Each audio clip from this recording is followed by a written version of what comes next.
I was looking through the peephole of the glass. As I was watching Dr. King, I saw him look over toward the boarding house. And then whenever he looked back, like he was going to look into the parking area, that's when he come up off of the grating, and that's when he was shot. I would say I was the only one that saw him get shot, actually get shot from the front. And it's not no pleasant sight. I felt very bad inside that this had to happen in Memphis, Tennessee. The shame of fireman George Lonarchy watching Dr. Martin Luther King through a police spy hole at the moment of his death was soon to be shared by many as the weight of world condemnation came down on the city of Memphis on the 4th of April, 1968. This was the killing of a major world figure. How could they have allowed it to happen? There were even suspicions that the Memphis authorities were accessories to the murder and involved in a cover-up.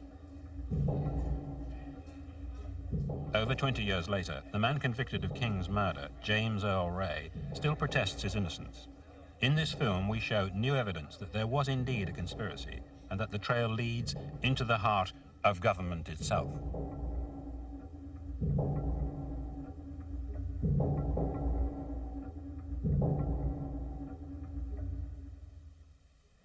Your position is that you are completely innocent? Yes. I don't have no responsibility for it. I did commit certain, they probably considered criminal offenses, but they were nothing serious. I probably wouldn't got over 5 or 10 years for them, aggregated. Would you say that those criminal offenses were related to the case? No, most of them are related. See, I escaped from Missouri prison in July 1967 and went to Canada. Most of them are related to that, false driver's license and fictitious names and all that type of thing, and there's nothing really serious. Obviously, an individual had to pull the trigger.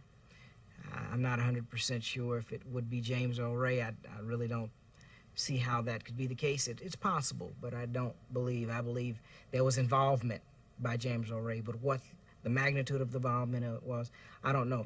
I think there were a number of forces. I always say the forces of evil. Who that represented, I really don't know. I would hope that it wouldn't be the government. You see, when there's an assassination, you have to have a lone nut, because a lone nut can kill somebody for no reason.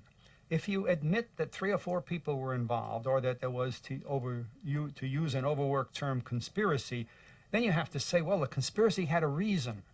Well, they don't ever want to face that reason. What was the reason why Kennedy was killed? What was the reason why King was killed? By having a lone nut, you don't have to ask that question. We concluded that James Earl Ray was, in fact, the person who murdered Dr. Martin Luther King. We also felt that, in all probability, there was a conspiracy. However, we were unable to name any conspirators. I still have a dream.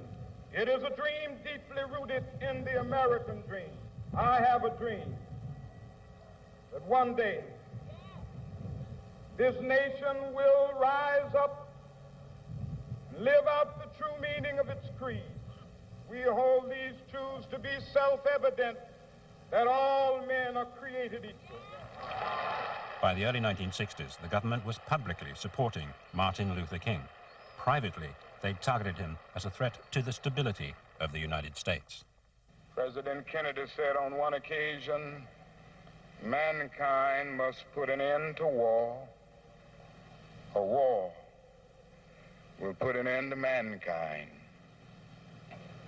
The world must hear this. I pray God that America will hear this before it is too late, because today we are fighting a war. I'm convinced that it is one of the most unjust wars that has ever been fought in the history of the world. By 1968, King's stance on the Vietnam War and his plans for a poor people's march to disrupt Washington put him on a collision course with President Lyndon Johnson. When King came to Memphis in the spring of 1968 to support the city's striking garbage workers, he led a march which ended in violent disarray. The National Guard was called in, and an atmosphere of tension and fear hung over the city. We've got some difficult days ahead, but it really doesn't matter with me now, because I've been to the mountaintop. I don't mind. Like anybody, I would like to live a long life. Longevity has its place. Memphis police report they have just confirmed that Reverend Martin Luther King has been shot. Police have sent in several units to the scene and reportedly were chasing a young white male in connection with the shooting incident. 2 months later, after leaving a trail of false identities, small-time crook James Earl Ray was arrested at Heathrow Airport in London. He was brought back to the States and sentenced to 99 years after pleading guilty to King's murder. With a trial that lasted only 2.5 hours, suspicions were raised. Was the verdict rushed through to cover up a conspiracy? I don't give a continental damn whether there was a conspiracy. Well, Mr. Foreman, did you ever ask your client whether he was a part of a conspiracy, whether he'd been hired? No, I never asked him that, but I asked him enough other questions to convince me that he was not. Did you ever feel that you could ever do more than save his life? Never at any time, and so told him from the day I came in.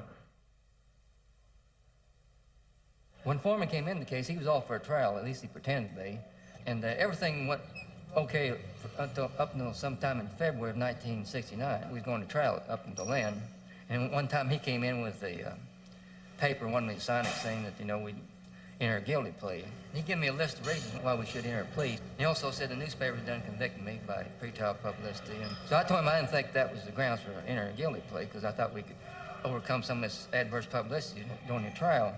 His next gamut was that if I didn't enter a guilty plea, they might put my brother Jerry Ray in prison as a co-conspirator. And he also indicated that if I forced him to trial, he wouldn't put forth his best efforts.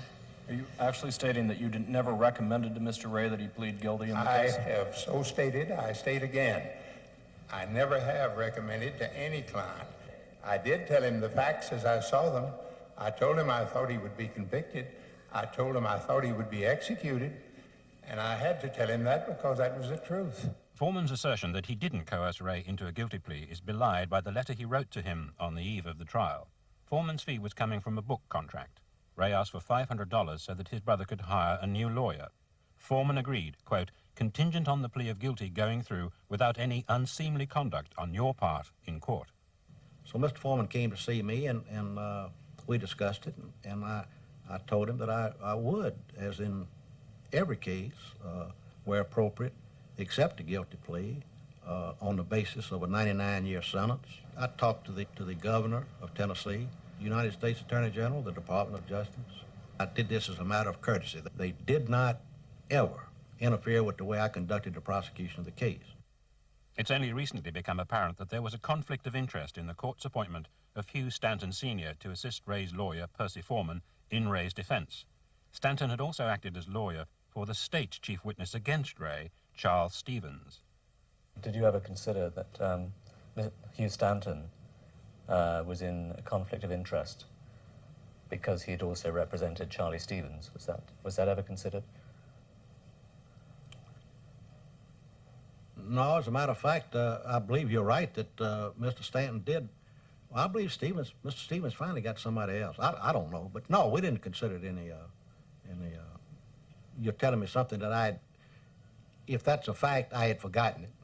But whatever it was, nothing came up to bother us about it. Dr. Bill Pepper is James Earl Ray's current lawyer. As a journalist in 1967, he wrote a major article on the effect of the war on the children of Vietnam, and this brought him into contact with Dr. King. Disturbed by the circumstances surrounding Ray's trial, he's been privately investigating the assassination ever since. I think it's quite clear that the first suggestion of a guilty plea was made by co-counsel Stanton on December 18th, the very day he was appointed. He was appointed co-counsel in the morning, as I recall from the record, and 2 o'clock that afternoon he was already in the prosecutor's office, having had a quick word with Percy Foreman, suggesting that James Earl Ray should plead guilty and the state should accept that plea. It is also, I think, quite clear that it was around 60 days later when James had the subject broached to him by Percy Foreman at that point in time. The effect of the guilty plea was to prevent the state's case against Ray being scrutinized in public. In our view, that case is seriously flawed.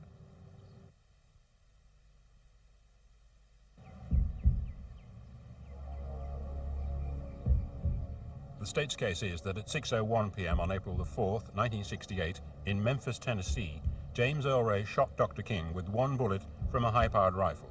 King was standing on the balcony of the Lorraine Motel. The state said that Ray fired from the bathroom window of a rooming house 200 feet away.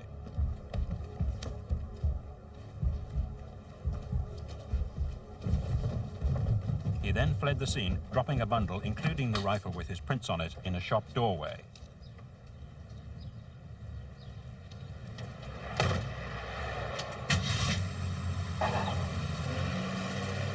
Then he drove off in his white Mustang down Main Street moments before the police arrived.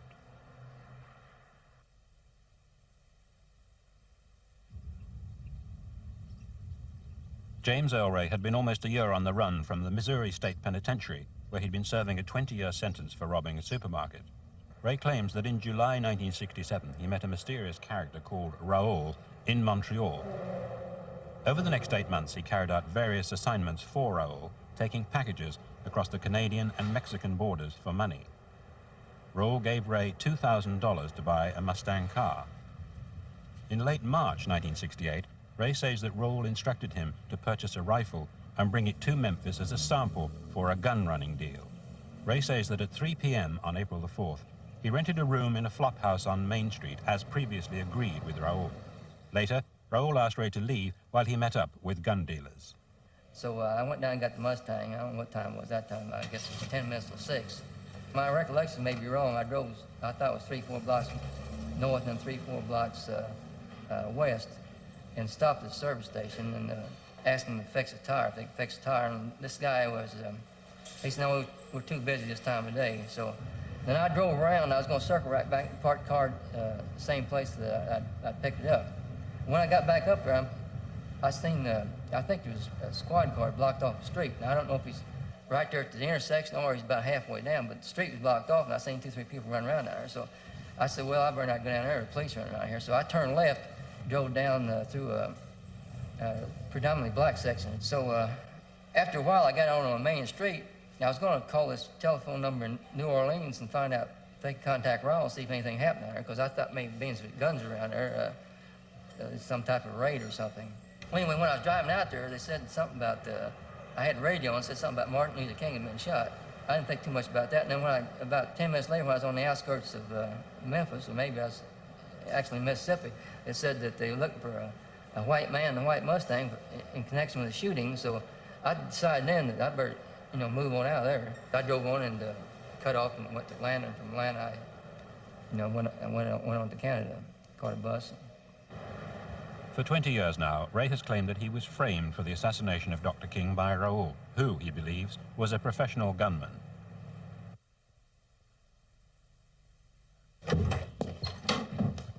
If the assassin had fired the shot from the bathroom window, he would then have had to get out of the bath, put the rifle in its box, run to his room to pick up the bundle,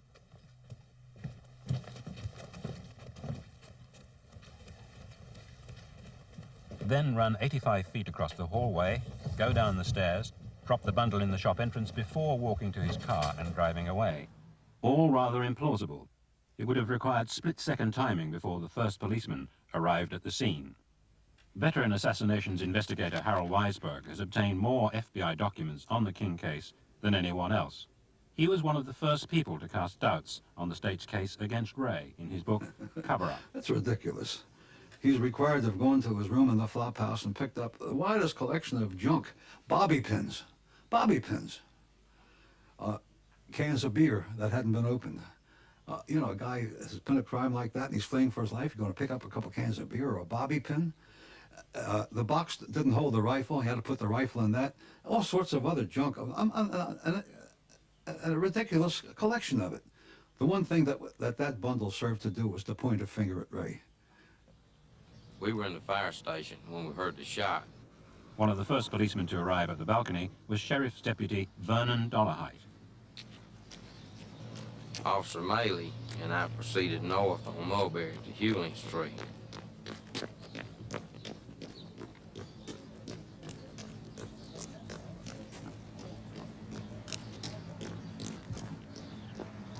turned west on Hewling and ran up towards Main, and there's an alley behind the buildings where the shot was fired from. I directed Officer Maley to take up a position there. He was armed with a shotgun and a pistol and guard the alley. I proceeded on up to Main Street. I turned to go south on Main Street, checking those buildings. I proceeded on south, checking all the doors of all the establishments. There's one place called Jim's Bar and Grill. The door was open. I entered the building, and I told them there's been some trouble. Everybody stay inside. And I backed out of the building. At that time, I observed a rifle, a blue suitcase, and a green blanket laying on the sidewalk. Did you see the package with the rifle when you went into Jim's Grill? I did not. After I came outside, I then turned to my right, facing south. I immediately saw it. I feel sure that I would have observed it as I came down the sidewalk, because it was very noticeable, and I would have seen it. How long were you in Jim's Grill? Not more than 10 to 12, 15 seconds at the most. 3 different policemen have claimed to be the first to find the weapon. Astonishingly, even after 20 years, this question remains unresolved. But the fact is that Dolarhyde was certainly in Main Street within less than 2 minutes of the shooting. I think it's very significant that a bundle of the alleged murder weapon appeared within 2 minutes on the street after the assassination. I think it's also significant that he didn't see it the first time that he came out, and it is very possible that someone was lying in wait in the entranceway to the rooming house, and then only came out and dropped it quickly after he went into Jim's Grill. Do you think that person was the assassin, or was it somebody else? I don't believe that person was the assassin. I believe that the person who dropped the bundle in all likelihood had a very specific role to play, and it was placing the bundle there. I don't believe the assassin was in the rooming house at all, and that this is just a part of disinformation. So where do you believe the shot was fired from? After considering this issue over 10 years and balancing the variety of factors, I think it's quite likely that the shot was in fact fired from behind the rooming house, under the cover, from within the cover of the brush and the bushes. It's the rear of the rooming house. Solomon Jones, King's chauffeur, was standing under the balcony when King was shot. I interviewed Solomon Jones in the lobby of the St. Joseph Hospital approximately about 7:05. This was the story he told all of us. As soon as the shot was fired, he looked out over the limousine. He saw a sniper with a white sheet on his face duck back down into the bushes. A few seconds later, he rose out of the bushes without the sheet, walked to the wall, jumped down from the wall. And you must understand that other people were coming out of the fire station at the same time, jumping from the wall. Solomon said this person he saw in the bushes joined in with the people jumping from the wall, jumped from the wall, walked on the premises, and he said he was scared. New York Times reporter Earl Caldwell was staying in motel room 215 when he heard the shot. What I saw, this man just very clearly rise out of these bushes. He was in sort of a crouched, stooping position. I did not see a weapon in this man's hands, but I saw this figure directly across from the motel. And also, of course, the man in the bushes was a white man. From the day of the assassination until this day, no police, no FBI agent has ever come to me and said, "What did you see?" The only person the state named who identified Ray as the man who left the rooming house after the shot was Charles Quitman Stevens. Good customer. Bought a lot of beer in my place. Got drunk every day you could afford it. And on the day of the shooting of Martin Luther King, he came downstairs in the afternoon. Come down, I just got to work at 4 o'clock, so come down about 4:10 after I'd arrived at work. He was too drunk for me to sell him beer, then arrest him, so I sold him 2 quarts of beer to go. We tracked down cab driver James McGraw, who got a call to pick up Stevens from the rooming house that day. When I go up there and he was so strong he couldn't even get out of bed. And I turned around and Lil went haul him.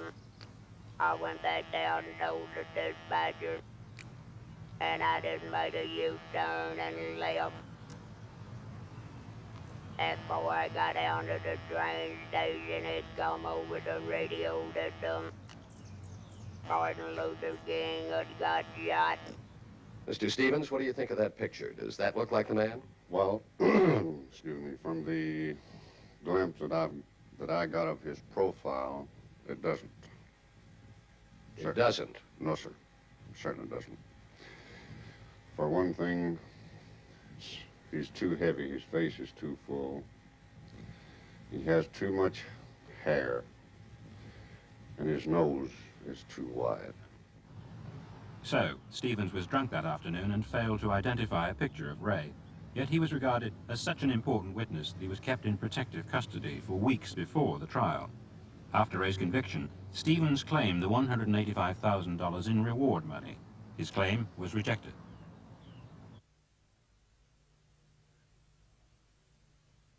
This is the wrapping that was in when it was sent up to the Bureau, a box.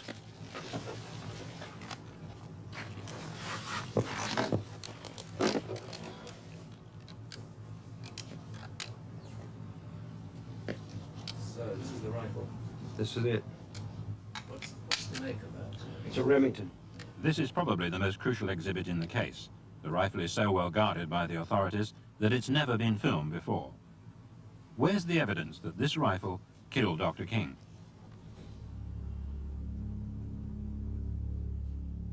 We invited one of the most renowned ballistic experts in America, Herbert McDonald, to review the ballistics evidence in the actual bathroom from where the shot is alleged to have been fired. He's using an identical rifle. I'm standing on the floor, and the bathtub is no longer in this physical configuration. With this setting, with this scope on this rifle and that window at 3.5 inches, I'm looking partially into the window, but that only cuts the light down very slightly. I have a very excellent view of the balcony. With this scope, it would be an easy shot for someone like myself who knows how to breathe and position themselves for a shot and to very gently squeeze the trigger. An inexperienced person, it would be a more difficult shot, considerably more difficult, especially standing in the bathtub. There is no evidence that Ray ever fired a rifle in his life. That's a mechanical skill, and to be a good shot, you've got to keep it in just like a concert pianist or a concert violinist practices daily. The only piece of physical evidence that appeared to link the rifle to this bathroom was a dent in the windowsill. That is the exact width and length of an indentation that I examined in the windowsill in Memphis in 1974. The dent, therefore, since it has no microscopic characteristics, it has no individual characteristics, and certainly does not reflect either the geometry or any of the microscopic scratches on the barrel. They just would not be reproduced. This dent could never have been made by this weapon. Now the point about the dent is that it was used to demonstrate as evidence that the rifle was fired from this room. They said there's a dent from the rifle on the windowsill, therefore it was fired from this room. That's ridiculous. That dent does not prove anything. I took several pictures of the bullet, including every land and groove. This is just one of them. I had been told that the bullet was so badly mutilated that identification would be impossible. There is a great amount of lands and groove area for comparison.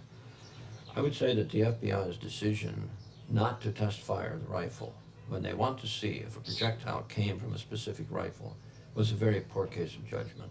Their reasoning that it was mushroomed and distorted so badly that it was unsuitable for comparison purposes is absolutely ludicrous. It had excellent characteristics, and they should have tested it.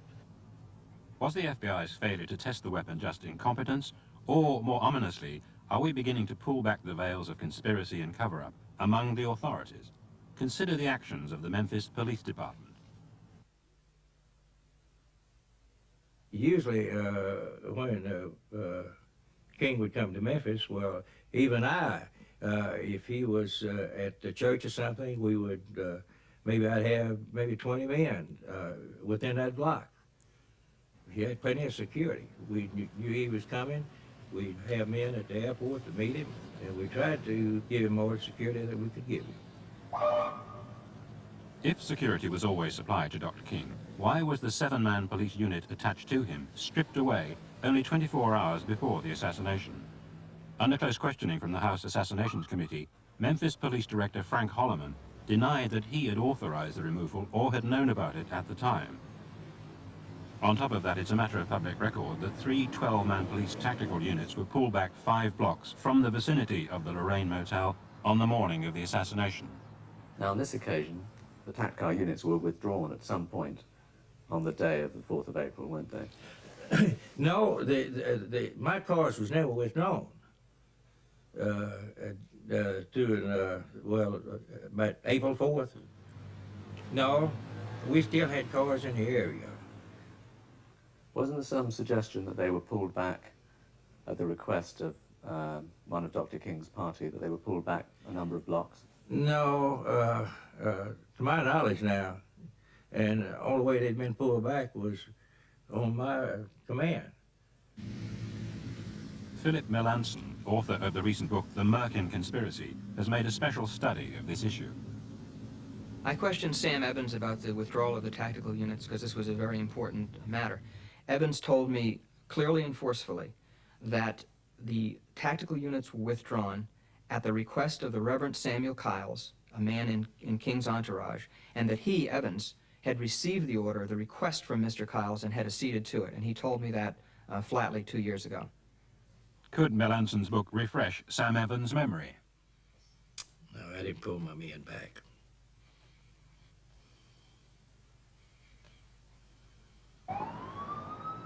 Why is Sam Evans now being evasive on this important issue? Is it because the official excuse for removing the TAC cars just does not ring true? For someone in the SCLC to have instructed, quote unquote, the Memphis police to move back those tactical units would be laughable in that situation, and it's absurd to think that the Memphis Police Department would have acceded to that request. These tactical units were riot control forces that were there to keep the lid on the Lorraine and monitor King, and if he or anybody in his party had told them to move back, I think they would have increased the surveillance net or begun to look more sharply for trouble. It's unthinkable that they would simply be that accommodating. Colonel Fletcher Prouty was Chief of Special Operations for the Joint Chiefs of Staff at the Pentagon in the 60s. When Kennedy was killed, Prouty resigned, suspecting an enemy within. The policemen are taught to go to where there's been a murder and solve the murder. And just consider either of the Kennedy cases or the King cases, the thing you notice most is that the police stood with their hands down and did nothing.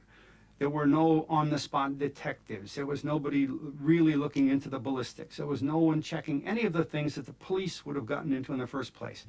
So there's where you begin to see the cover-up patterns. Somebody has told the police department, stay away from this. Now, they don't tell them that way. They say, look, because this was Mr. King in town, we have a special group of Secret Service or a special group of whatever here. And so the police think, well, it's covered, we're not needed. But in any event, they're away. Now, in Dallas, I know for a fact myself that there was an Army unit we intended to use in Dallas for protection on the streets. Simply to watch everybody, watch the windows, watch everything. The commander of that Army unit had received a call, very simple call, saying we don't need your unit. He knows there are other units, so he thinks they're going to use somebody else's unit. The next day he found out there were no units there. Well, it's too late then, you see. Who made the call to that colonel? In Memphis, there is evidence that the Secret Service did influence the activities of the police. Ed Reddit was a detective in a surveillance post at the fire station. Oh, you can see the back, and you can see all of the courtyard, back to office, the whole bit from there, all the way down to the corner of the building. You can see everything around Lorraine. Then Lieutenant Arkin arrived and stated that I was wanted at headquarters. I said, for what? He said, I don't know, just get in the car, let's go. I was told to bring you back. As I viewed the room, there appeared to be numerous law enforcement people from all of the various agencies, local, the county, state, and nationally. Director, Frank Holloman, stated that the man standing across from me was Secret Service from Washington, stating that there was a contract out on my life. At that time, he told Lieutenant Arkin to take me home and wait until someone arrived to guard me. Once we arrived at my house, while seated in the car awaiting the security for me. Being there, I imagine no more than 5 or 10 minutes. The radio blasted out Dr. King had been shot. From various sources, we've been able to piece together that the information about the assassination attempt on Detective Reddit did indeed come direct to Chief Holloman from a Secret Service man in Washington. This departmental communication reveals that by 4:15 that afternoon, Lieutenant Arkin of the Memphis Police Department had been alerted by a phone call from the FBI that the assassination threat attributed to Reddit was a mistake. So why was Chief Holloman sending Reddit home at 5 p.m., 3/4 of an hour later? He testified to Congress that he was not told of the mistake at that time. Lieutenant Arkin, then head of the Police Intelligence Unit, can have no such excuse. He received the phone call and then personally took Reddit home. The reasons for his actions are unexplained. He refused to be interviewed for this program. The Reddit affair represents the distraction of the Memphis Police Department by a false intelligence report from Washington that was inputted into the Memphis Police Department within hours before the assassination, and that seemed to have distracted everyone in the department to the extent that they were off on missions and having meetings, and that's very significant. The fact that Reddit had a different assignment is not the entire affair. Where that information came from about a false threat, why and how it was taken seriously, and what its distraction factor was, is the importance, and I think that has yet to be fathomed. In the famous Lau photograph of the associates of Dr. King pointing away from the motel and toward the rooming house, there was for a long time a mystery about the person who was kneeling over Dr. King checking him for life signs. That person was Merrill McCullough, who somehow, when hearing the shot, instantly streaked up the stairs to the balcony and checked Dr. King. He was an undercover operative for the Memphis Police Department, but reporting directly to an intelligence officer of the Memphis Police Department.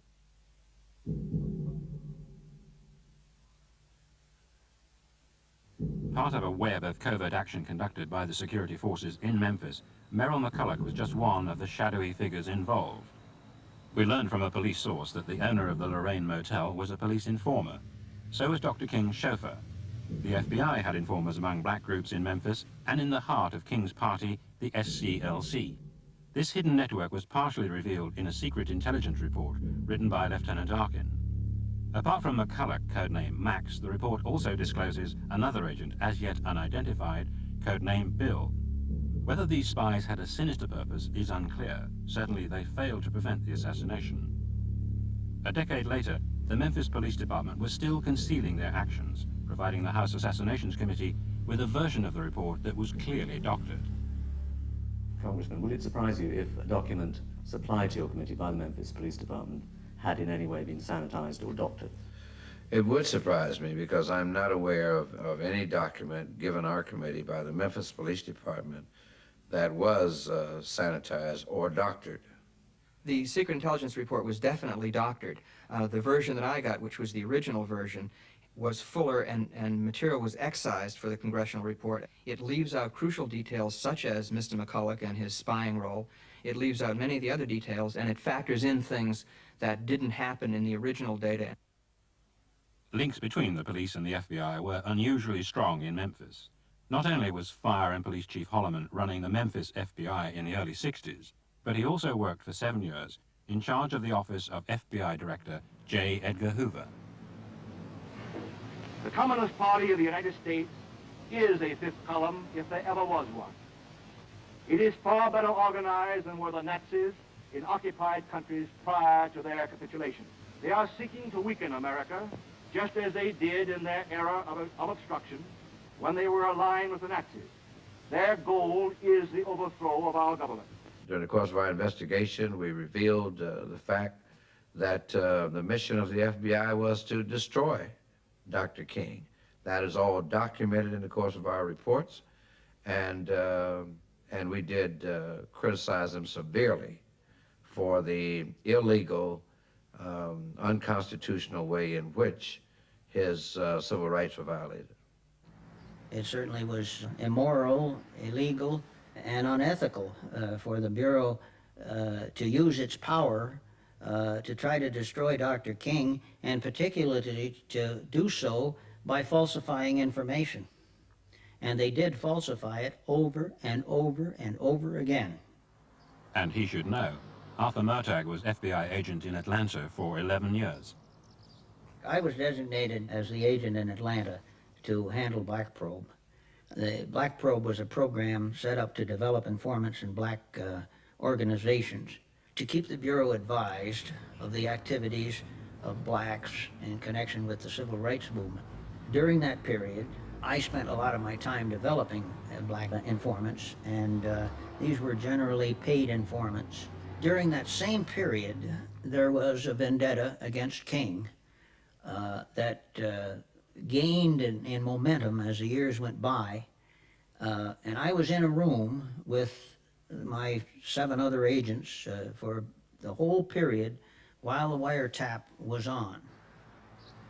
Across the street from their office in downtown Atlanta, the FBI took a 7th-floor apartment for a 24-hour-a-day bugging operation on King's office, house, and hotel bedrooms.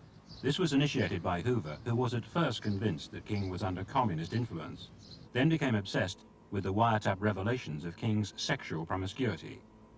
The FBI were guilty of bugging and harassing, but were they guilty of something more sinister?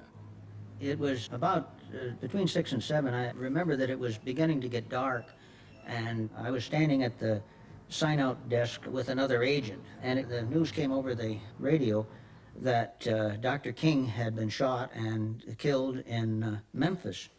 And this agent, at that moment, turned to me and hit his fist together like that and said something to the effect, "By God, we finally got him." Did he say they finally got him or we finally got him? No, he said we finally got him. That was what, it was the we that stuck in my mind. He didn't say they, he said we.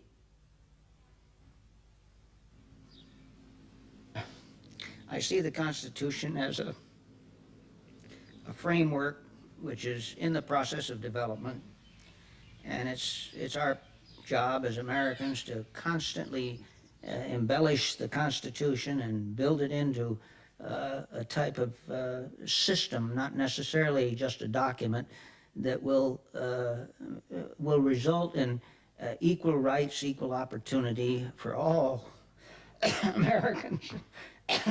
And I take this very, very seriously. I always have. And when I saw the Bureau and saw the way that it was working, saw what they were trying to do to King, I felt that we had within our own country a sort of fifth column trying to destroy the purposes of the Constitution. It is not enough to simply say the FBI did it, or retired FBI agents or former FBI agents killed Dr. King. I mean, that has been a view that 10 years ago was certainly much in vogue, but it's much more complicated than that.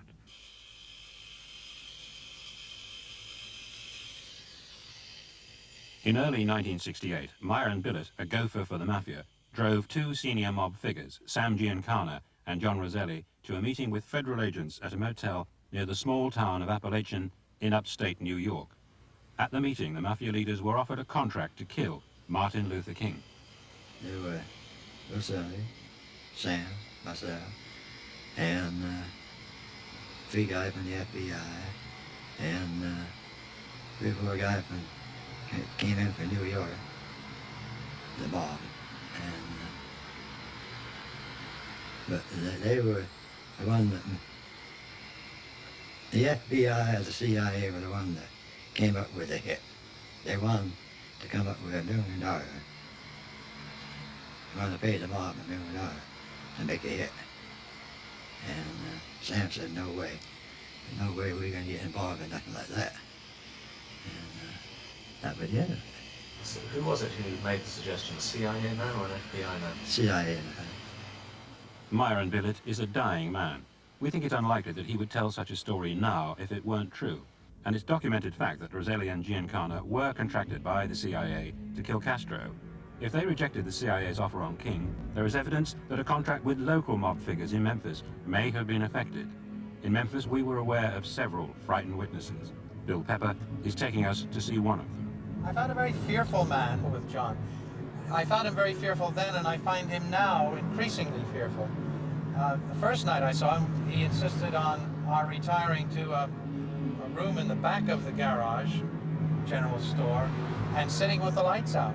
I saw him again, and he always reminded me that he wasn't really unduly paranoid, but that in fact he had been shot at, and people had attempted to kill him, and he had been beaten up, and he at one point was hospitalized. There's a basis for his profound uneasiness. Do you think he'll talk to us this afternoon? I don't know whether he'll talk to us this afternoon. He vacillates.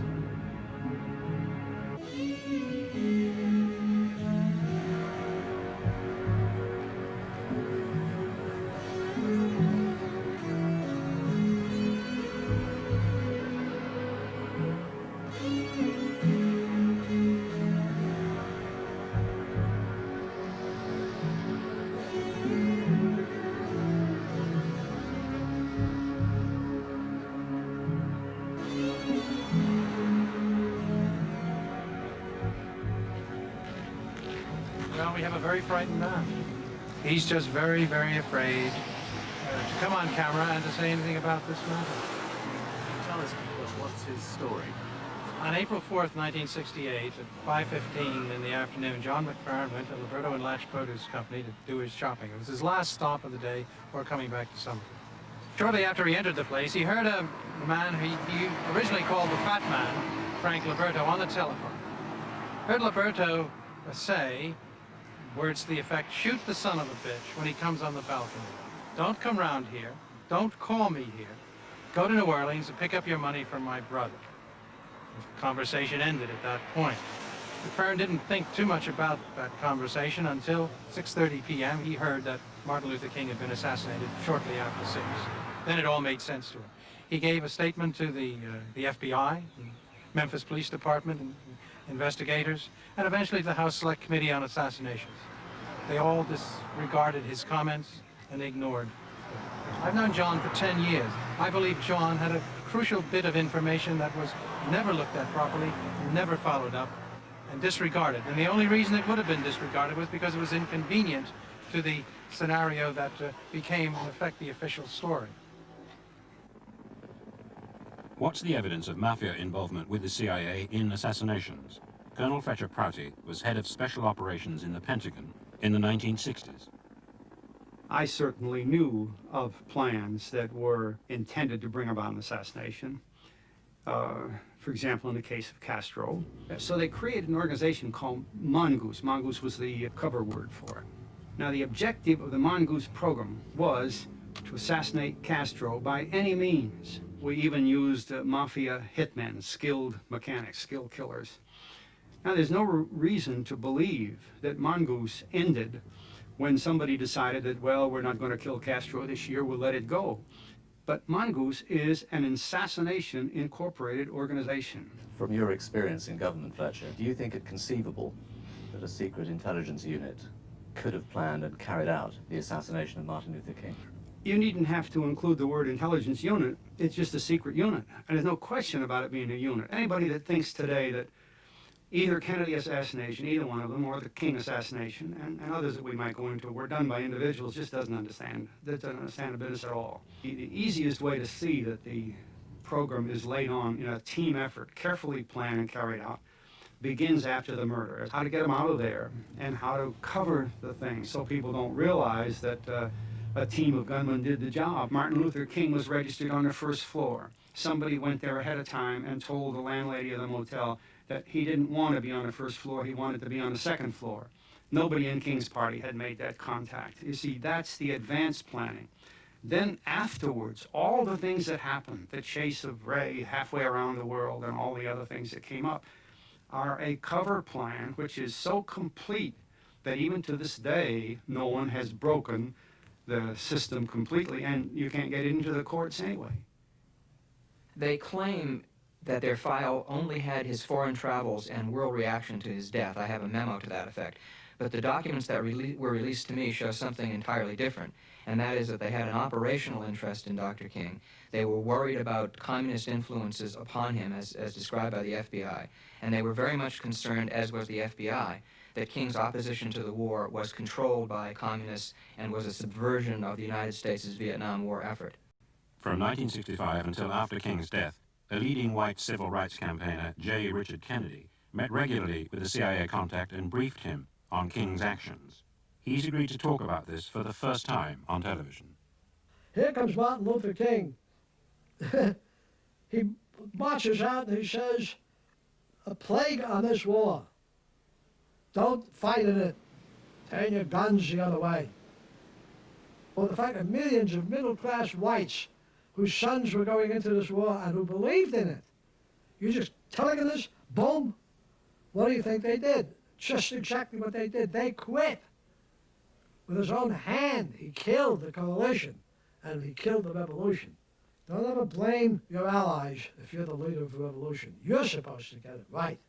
Kennedy believed that King was under the influence of Peking-led Marxists within the SCLC. Well, first of all, you start with the people that Beijing pays in the United States. When they start moving from one field to another, you have to assume that Beijing has asked them to. The Black Panthers and the Muslims, the black Muslims, had moved straight into the King headquarters.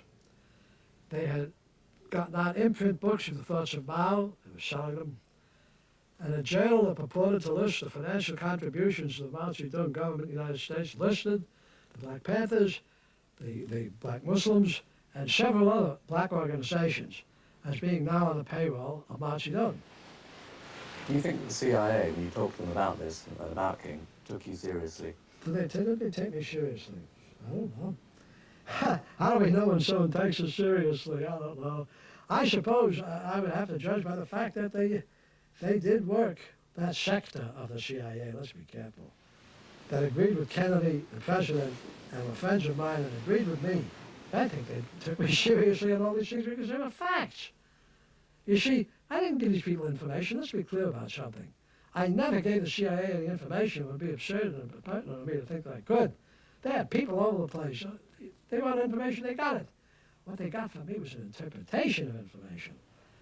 I think that Kennedy's statements about King being controlled by Peking-line communists may appear to be absurd to us now, and absurd to us then if we had known about them, but quite likely were believed by the agency and by the people who were reading them. And I think they heightened the paranoia and the fear about Dr. King and what would happen should he not be stopped. So when you run into data that says the FBI did this or the CIA did that, you have to be very careful, or you have to investigate a little further, because what it really is probably is the overlap of the two. The strongest evidence of an FBI and CIA involvement with the assassination begins with a trail that starts here in Toronto with the aliases or alternative identities used by James Earl Ray. In 1967, 2 months after escaping from prison, Ray began using different identities at every opportunity. 4 names recur. All 4 are real, perfectly innocent people living within a 1.5-mile radius of each other in a Toronto suburb. All 4 had similar physical characteristics to Ray. One name, Eric Galt, was used by Ray over an entire 9-month period prior to the assassination. When King was killed, the name of the man police thought they were hunting was Eric Galt. A sharpshooter with relatives in Rhodesia, Galt could indeed have been a very plausible assassin. His similarities to Ray are remarkable. Ray has a scar on his forehead, so has Galt. The scar on my forehead runs from one eye across to the other one. It's right over the bridge of the nose. The other scar that I think Ray has would be on the plastic surgery, which was on the tip of my nose. 1 month before the assassination, using Galt's name, Ray had plastic surgery on his nose. In addition, Ray and Galt both have scars on their right hands. Coincidences that really fascinated me was the fact that when I was in Ottawa at an Ontario Council meeting, Ray, who had been there, was in 2 blocks of where I was. While I was in Montreal on another occasion, Ray was also in an area within a couple of blocks of where I had stayed. Identification that he would pick up on me would be absolutely remote. I don't think there's any way that he could have gotten my name without some assistance. How did Ray get access to these identities? It's recently come to light that Eric Galt's details were in a top security file because of his work on a then secret defense contract for the Union Carbide Company in Toronto. There were files in every company that we have defense contracts with. Very, very elaborate files, because they want to know who they're dealing with. I myself have had access to Canadian and Australian and British material that those countries considered secret, top secret and all, and in exchange we provided our material. So if you were going to fabricate a record for somebody or use somebody else's record as a cover, that could be done even though it involved 2 countries or 3 countries. The aliases question is crucial because it was unexplained by official investigations and is obviously central to this case. James Earl Ray was able to use the names of people who looked like him, who were totally innocent, and in the case of Mr. Galt, who shared uncanny characteristics with Ray, when Ray had no capacity to have gone to Toronto and scouted these names out or gotten them from a file. And to me that means they were provided to Ray, which means a conspiracy. I really don't recall the Galt name, where I got it.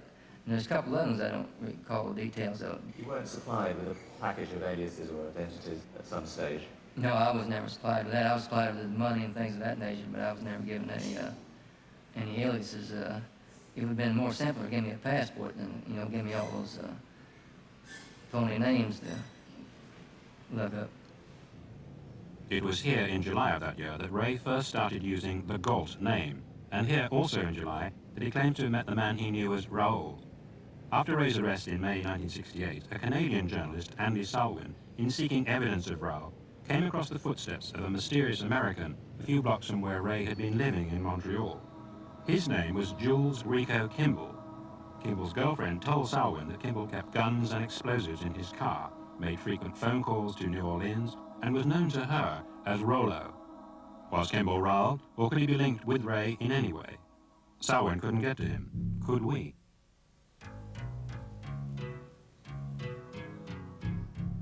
So we came to New Orleans, a city frequented by both Jules Rico Kimball and James Earl Ray, where in the 1960s the CIA, the FBI, and the Mafia at times worked together in an unholy alliance.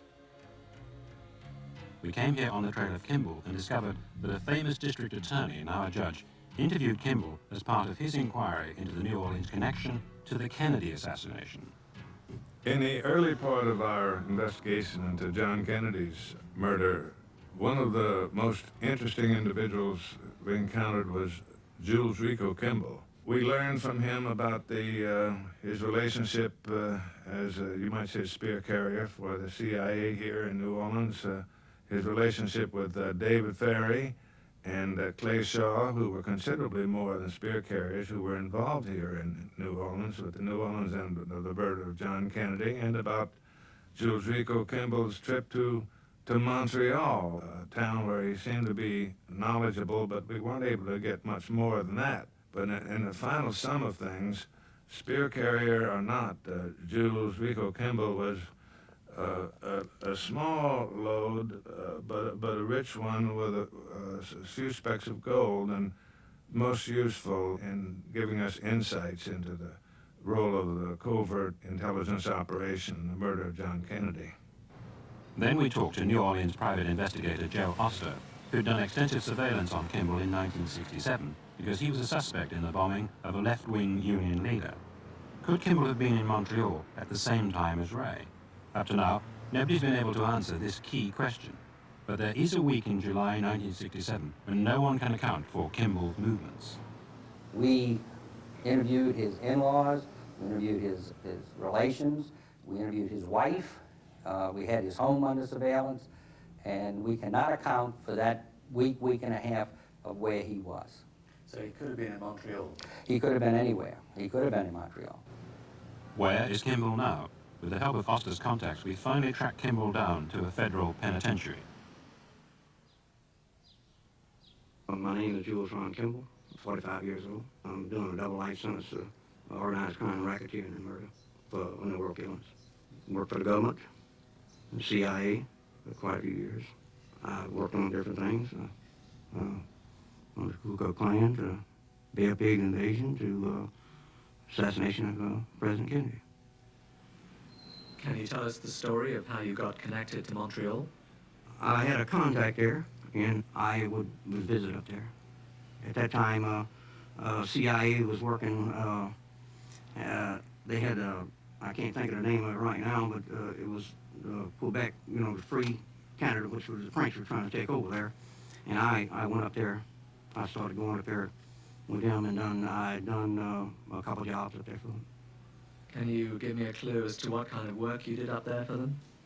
I'd done 2 murders for them there, yes, in Canada. Were they political things? Yes, I was a political thing. Yes. It was, I think it was CIA front. See, CIA, they'll back anybody, as long as they can put a man on the inside. Kimball says he was introduced to an FBI agent in New Orleans and put on the payroll of the FBI to undertake assignments. This agent told him to meet Ray at Atlanta Airport and fly him to Canada. Yeah, Mr. told me to pick him up. He told me to go to Atlanta to Charlie Brown Airport, and this guy would meet me there. And I went there, and I stayed there, and he asked me, was my name Mr. Kimball? I said, yes. He said, well, I'm your passion. I said, okay, no problem. I'm ready to go. We left. I took him to a place on Mount Royal Street, which is in Montreal itself. And I had a contact there. It was a CIA front in the building. And I got him his fake identification stuff. He would give you a whole makeup, you know, a good one, you know, that would stand any kind of security, you know, that you could travel with it just like if you travel on your own and not even worry about it, you know. It was legitimate. How do you know that this place was a CIA front? Well, back when I first went to Canada, I was given that information. I went there and I gave him a code, and he recognized me.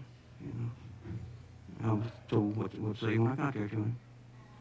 When it was a business place, and I just went there, and no problem. How did you know that the man you picked up that day later on was James Earl Ray? Through another contact I had, they told me that they were going to use him for a job at the time. So, did you fly him back to America after his visit? No, I didn't, no. No, not him. I flew somebody else back. Now, his story is that he met a man called Raoul. It sounds like that part of Raoul was you. They call me Rico. So would you say that at least for the Canadian part of Ray's story, you were Raoul? Yes, yes. Later in the interview, Kimball claimed that he had assisted Ray after the assassination. Yeah, I flew him from down to Montreal, yes. And turned him over to the people there. Can you clarify that? What did you do after the assassination? What did I do with James Earl Ray? I told you I flew him to Canada after the assassination. So can I show you a picture of somebody and ask you whether you recognize him, whether you've seen him before? That guy there. No, I don't believe I do. There was a person that looked similar to him in this Jim's Grill I mentioned a while ago, but that's been 20 years ago, and it would be difficult for me to remember, you know, just what he looked like. I gave a description of the person I saw in this grill, and of course that's, like I mentioned, that's been 20 years ago, and I don't think they'll ever... His name is Jules Rico Kimball. Yes. Now, he's in prison at the moment.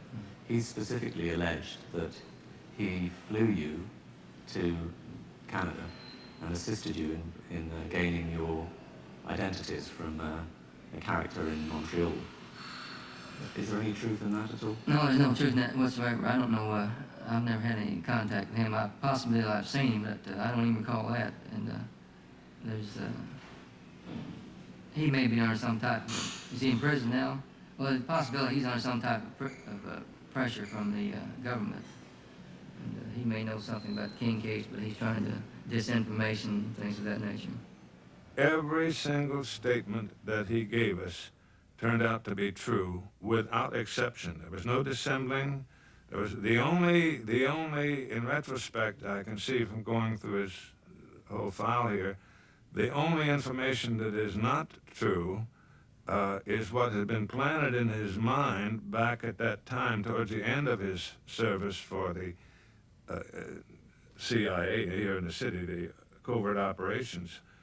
is where they have planted in his mind the idea that he was really working for the Ku Klux Klan or the white citizens or something like, which is kind of a standard operating procedure for intelligence agencies before they dismiss somebody after they've performed things. But in the final analysis, Kimball himself never lies.